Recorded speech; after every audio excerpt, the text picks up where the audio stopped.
स्वागत है आपका। ब्रेक के बाद अगली बड़ी खबर की ओर आपको लिए चलते हैं। पश्चिम एशिया में एक बार फिर युद्ध की आहट तेज हो गई है। अमेरिका और ईरान के बीच जिस संघर्ष विराम से शांति की उम्मीद जगी थी, अब वो टूटता हुआ नजर आ रहा है। मिसाइल हमलों, जवाबी कार्रवाई और बढ़ते सैन्य तनाव ने पूरे पश्चिम एशिया को हाई अलर्ट पर ला दिया है। क्या खाड़ी अब एक बड़े युद्ध की ओर बढ़ रही है? देखिए हमारी ये खास रिपोर्ट और फिर इस पर अपने विशेषज्ञ मेहमान से हम चर्चा करेंगे। To me, I think it's over. They're led by sick people. शांति की जो उम्मीदें महज कुछ दिन पहले एक अस्थायी समझौते के साथ जगी थीं, वो अब बारूद के धुएं में ओझल हो चुकी हैं। खाड़ी देशों का आसमान अब परिंदों की चहचहाहट से नहीं, बल्कि मिसाइलों और ड्रोन के डरावने शोर से गूंज रहा है। अमेरिका और ईरान के बीच का वो नाजुक संघर्ष विराम जो उम्मीद की किरण बनकर आया था, अब इतिहास के पन्नों में धुंधला होता दिख रहा है। अमेरिकी राष्ट्रपति डोनाल्ड ट्रंप ने तुर्की के अंकारा में नेटो शिखर सम्मेलन के दौरान संकेत दिए कि ईरान के साथ हुआ अंतरिम समझौता यानी MOU अब उनके लिए खत्म हो चुका है। उन्होंने ईरान के खिलाफ इस सैन्य कार्रवाई को बेहद शक्तिशाली बताया और ईरानी नेतृत्व को बीमार मानसिकता वाला करार देते हुए चेतावनी दी है। दरअसल खाड़ी क्षेत्र में युद्ध का नया और भयानक अध्याय शुरू हो चुका है। अमेरिकी सेंट्रल कमांड ने पुष्टि की है कि ईरान के 80 से अधिक सैन्य ठिकानों को प्रिसीजन स्ट्राइक में निशाना बनाया गया है। हॉर्मुज के जल क्षेत्र में ईरान की 60 से अधिक मिलिट्री बोट्स को तबाह करने का दावा किया गया है। अमेरिका के मुताबिक हॉर्मुज में ईरान द्वारा 3 जहाजों को निशाना बनाए जाने के बाद इस कार्रवाई को अंजाम दिया गया, लेकिन तेहरान ने भी पलटवार में देर नहीं की। ईरान की इस्लामिक रेवोल्यूशनरी गार्ड्स ने दावा किया है कि उसने जवाबी कार्रवाई में पूरे क्षेत्र में मौजूद 85 से ज्यादा अमेरिकी सैन्य ठिकानों को निशाना बनाया। ईरान के मुताबिक बहरीन का अमेरिकी नौसैनिक अड्डा और कुवैत का अली अल सलेम एयरबेस उसके मुख्य निशाने पर थे। ईरान ने एक अमेरिकी MQ-9 रीपर ड्रोन को मार गिराने का भी दावा किया है। इस हमले और जवाबी हमले ने खाड़ी के देशों की चिंता बढ़ा दी है। बहरीन और कुवैत में एयर रेड सायरन बजने की खबरें सामने आई हैं। ईरान ने चेतावनी दी है कि क्षेत्र में मौजूद हर अमेरिकी सैन्य अड्डा अब उसके लिए वैध निशाना है। ईरान का आरोप है कि अमेरिका ने तेल बिक्री से जुड़े लाइसेंस रद्द करके और सैन्य कार्रवाई करके समझौते को कमजोर कर दिया। वहीं बहरीन और कुवैत ने ईरानी हमलों की निंदा करते हुए इसे अपनी संप्रभुता का उल्लंघन बताया है। कतर ने भी ईरान के हमलों को अंतर्राष्ट्रीय कानून का उल्लंघन करार दिया है। उधर नेटो महासचिव मार्क रुट्टे ने अमेरिका की कार्रवाई को जरूरी बताते हुए कहा कि अगर ईरान संघर्ष विराम का उल्लंघन करता है तो अमेरिका की प्रतिक्रिया स्वाभाविक है। इस पूरे संकट का असर अब आसमान और समुद्र दोनों पर दिखाई देने लगा है। यूरोपीय विमानन सुरक्षा एजेंसी ने एयरलाइंस को ईरान और इराक के हवाई क्षेत्र से दूर रहने की सलाह दी है। साथ ही बहरीन, कुवैत, सऊदी अरब, संयुक्त अरब अमीरात और आसपास के क्षेत्रों में उड़ान संचालन को लेकर अतिरिक्त सतर्कता बरतने को कहा गया है। बहरहाल युद्ध की इस आग और कूटनीति के इस कठिन खेल में कौन जीतेगा, ये तो वक्त बताएगा, लेकिन फिलहाल खाड़ी की इन लहरों में शांति की उम्मीदें कहीं गहरी दफन हो गई हैं।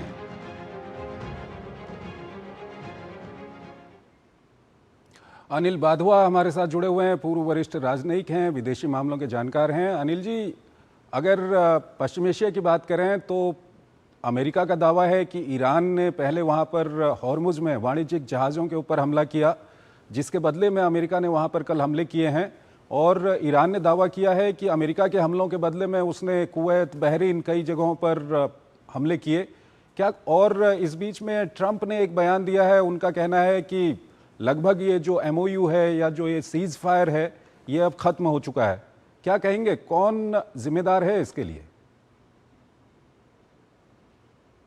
एजाइल पीस एग्रीमेंट है, शुरू से ही इसको बरकरार रखना बहुत ही मुश्किल साबित हो रहा था।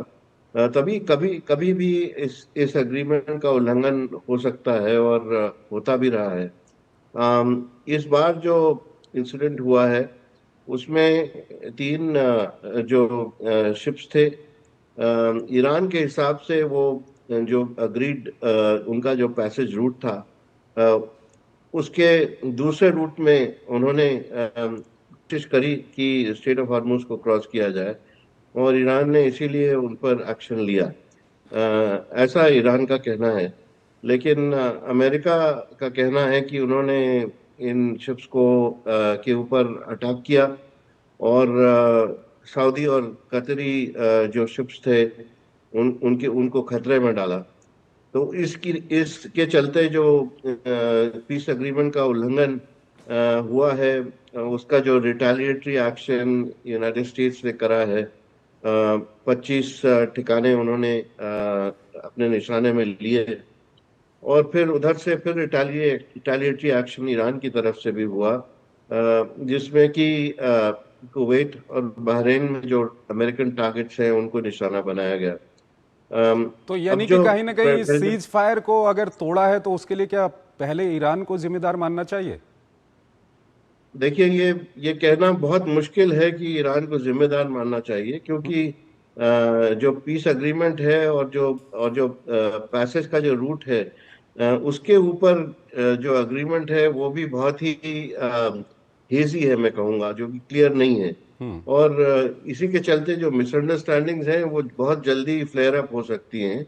और मुझे ऐसा लगता है कि क्योंकि ये पीस एग्रीमेंट के कई सारे डिटेल्स अभी भी वर्कआउट नहीं हुए हैं, 60 दिन का टाइम जो दिया गया था, इसको वर्कआउट करने में 30 दिन का टाइम था, उसके बाद 60 दिन का की युद्ध विराम जो एग्रीमेंट उसके ऊपर हुई थी, उसमें एक पॉज लगा है।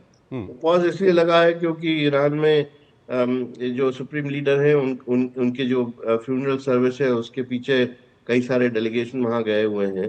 तो जब ये टॉक्स रिज्यूम होते हैं और अगर होते हैं तभी ये क्लैरिटी इन चीजों में आएगी और तभी ये जो फ्रेजाइल पीस एग्रीमेंट है वो एक क्लियर पीस एग्रीमेंट जो में तथ्य सामने आ रहे हैं उससे ये पता चल रहा है कि कुछ जो कई सारे जहाज हैं वो जो ओमान का टेरिटोरियल वाटर है होर्मुज में, वहां से निकल रहे हैं और ईरान इन पर हमला कर रहा है।